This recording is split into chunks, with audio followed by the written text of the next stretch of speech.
Hello,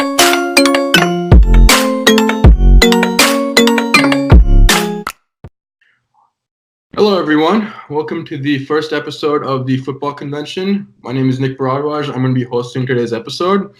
Uh, Along with me today are my friends LS Srinidhi from Bangalore and also Adi Narayanan from Bangalore. Today, primarily, we're going to be covering the transfer window that just closed, and we're going to be covering a very broad variety of topics. But to kick things off, I think I'm going to point this out to Ellis and ask, hey, what do you think about this transfer window being the best transfer window in Europe? And do you think this was possibly the best transfer window in the Premier League?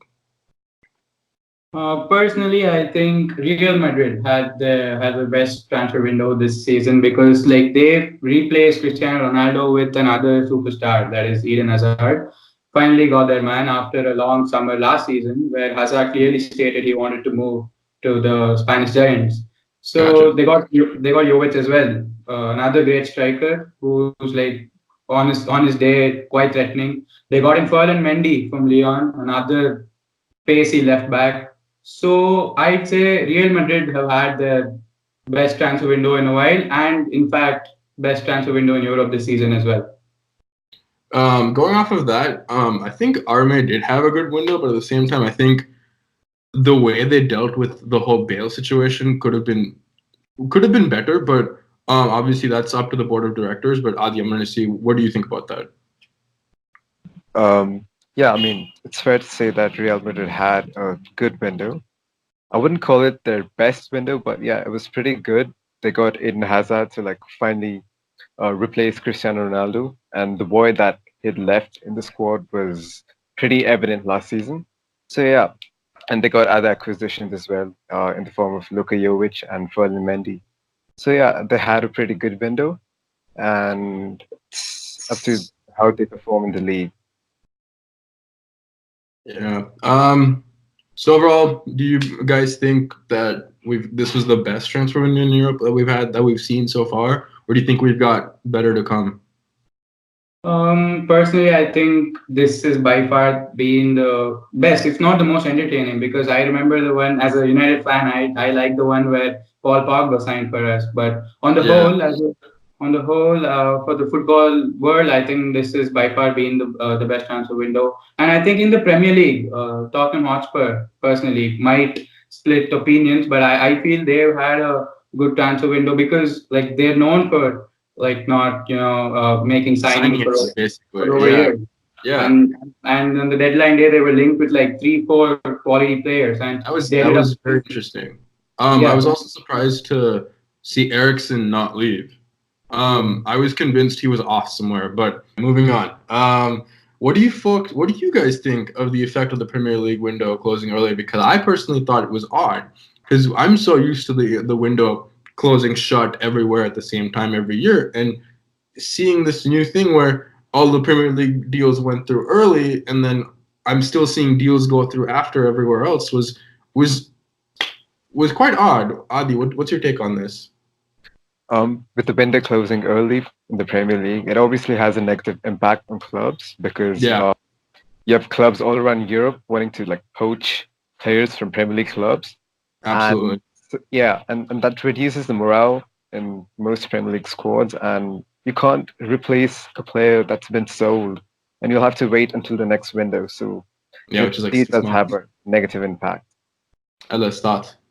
Yeah, I think Adi hit the nail on the head here because, I found it absolutely ridiculous, for the Premier League window, like the best league in the world, according to me, the transfer window shutting down around 15, 20 days before the European window. I found it Yeah, that ridiculous. was It's one thing for the bottom 5, 6 clubs whose players won't get poached by the foreign leagues, or you'd say the top 8 clubs or top 10 clubs in England are, they're very prone to clubs from foreign countries trying to poach their players. So suppose a player I just pull one out of the bag. So let's say Paul Pogba handed in a transfer request after the window. I don't think United could have replaced Paul Pogba, especially with their academy players. I don't think we have a good attacking midfielder coming through. So not just for United, for literally any club, a star player puts in a transfer request. Wilfried Zaha, for example, there's no way clubs like Crystal Palace, Everton, etc., can replace these players from their academy. So I feel I don't know what the FA was thinking when they took this decision. I've heard it's going to change for next season. I'm not quite sure, but I just hope it does, mate, because this can't carry on. This is absolutely ridiculous. I'm going to close out on this topic by saying I think the FA, I think it backfired on them, because I'm pretty sure what they're aiming to do was keep English talent, and gain foreign talent. But at the same time, what happened was they actually closed off gaining foreign talent, but still allowed for English talent to leave. For example, like Trippier, like he left at Madrid. But we're going to move on to a topic that I personally think should be discussed. It's the price inflation in the current market. And my personal take is I think it's ridiculous. I mean, I love Harry Maguire. I think he's done pretty all right for United so far, but 80 million is that's bizarre. Like I think he's a class A defender. I think he knock on wood, but I think he is gonna prove to be a great servant for United. But come on, man, like I think everyone should realize that he's not worth 80 mil. Like Ellis, I'm gonna point this to you because you're a fellow United fan, but what do you think about the just overall price inflation in the market, not just Harry Maguire? Yeah, I absolutely agree with you. And even with the whole Neymar fiasco, he went to Paris for 200 million. Then the next 2 windows later, he's linked with Barca again for a 200 million. I think the sums thrown around here are absolutely bonkers. Mate. This can't continue. I feel, we're sitting this fine line, because on one side, you look at signings like Van Dijk, who cost almost the same as Maguire, but then no one's saying anything now because he's a Champions League winner. He's proved his haters, doubters wrong.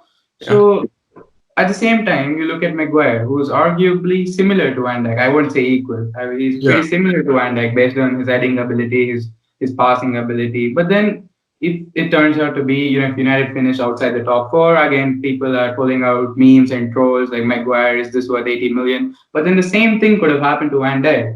So it's a fine line, I'd say. But then absolutely, this can't continue. It was like, I won't be surprised if in a year or two, Mbappe goes up to Real for what, 300 million, 350 million. Yeah. It sounds ridiculous. But then 3 years back, or when Ronaldo signed from United to Real for 80 million, you'd never say Neymar would be worth 220 million as well. Ellis, I'm going to cut you off right there because I want to hear Adi's opinion on this, because I know as an Arsenal fan, the whole Wilfried Zaha debacle that happened this summer with price inflation, I want to know what your take is on this before we close out and move on. Mm-hmm. So the whole Neymar fiasco started off this ridiculous price inflation. 100%, absolutely. Yeah, and I feel it's just absurd because they were linked with Zaha and Palace demanded 80 million, and 80 million for Zaha is just it's bizarre. I wouldn't drop more than 40 on him. Like that's stretching it. That's stretching it. He's worth 45 at most. Yeah, anyway, moving on. And we got Nicolas Pepe for 72 million. And 72 million isn't cheap, right? I mean, it's obviously expensive, but then you got him, through installments, and that's a pretty good deal. But then, talking about inflation, the ridiculous inflation that exists in today's market. I mean, for players like Harry Maguire going for 80 million, it just speaks for itself, right? 19-year-old Delight going for 100 million as well. Yeah. Yeah. So soon you could probably find defenders or goalkeepers moving clubs for like about 100 million or so. Oh, absolutely. And that's in like your future. It's not even it's just the truth. All right, guys, moving on to our quick fire. This is where we're going to be closing out the video. I'm going to be asking you I need one word answers. All right, Adi, signing of the window, go. It's a hard one. I'd say Sarabia to PSG. Okay, Ellis. I'd say Nicolas Pepe to Arsenal. For me personally, I thought it was Delight to Juventus because they gained an absolute cracker of talent. Worst transfer, Ellis, go. I'd say Marcus Llorente from Real to Atletico for a 35 million to replace Rodri. I think that was bonkers. Adi, worst transfer. João Felix. 120. Oh, absolutely. I was actually thinking João Felix João Felix to Atletico, but at the same time, I was also thinking, and this might be just me being an United fan, but I think Alexis to Inter was it was ridiculous. Moving on. One position you want your club to sign, Adi. A centre half. Center half. Okay. Ellis, what do you think about United? I think one position we've been crying out for years has been the right winger, especially with an aging Mata. I feel a right winger is absolutely necessary for us. I think we need someone up front who can attack. I mean, we've got Rashford and Martial, but that's just me. All right, we're moving on to specifics here. Ellis, one player you want United to sign. Since I said we'd rather sign a right winger, I'd have to say Jadon Sancho. Okay, absolutely. I would. It's the profile of the players Solskjaer is looking for. English, young, and I think he'll absolutely be perfect for United. Adi, one player you want to sign for your club. I wouldn't quite call it as one player, but then there are a couple of players whom I'd like to sign. Jonathan Tah. He's a fantastic player. He's an amazing player, and Julian Draxler. I mean, we have been linked with him in the past, and I feel he'd be a perfect. I gotta cut you off because we're losing time. But top 6 predictions, Adi, go. Champions-elect Liverpool, followed by Man City. Then I think Tottenham in third, Arsenal to make the cut to top 4, and then United and Chelsea. Okay, Chelsea. Okay, Ellis, give me your opinion.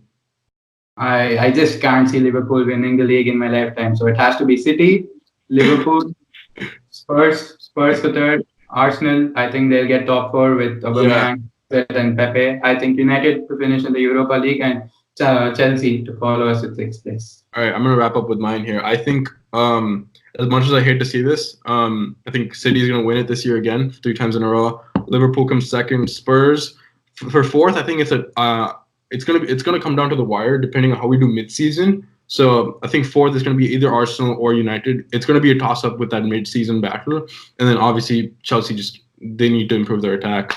We're out of time, boys. I had fun with this. For all our viewers, thank you for watching.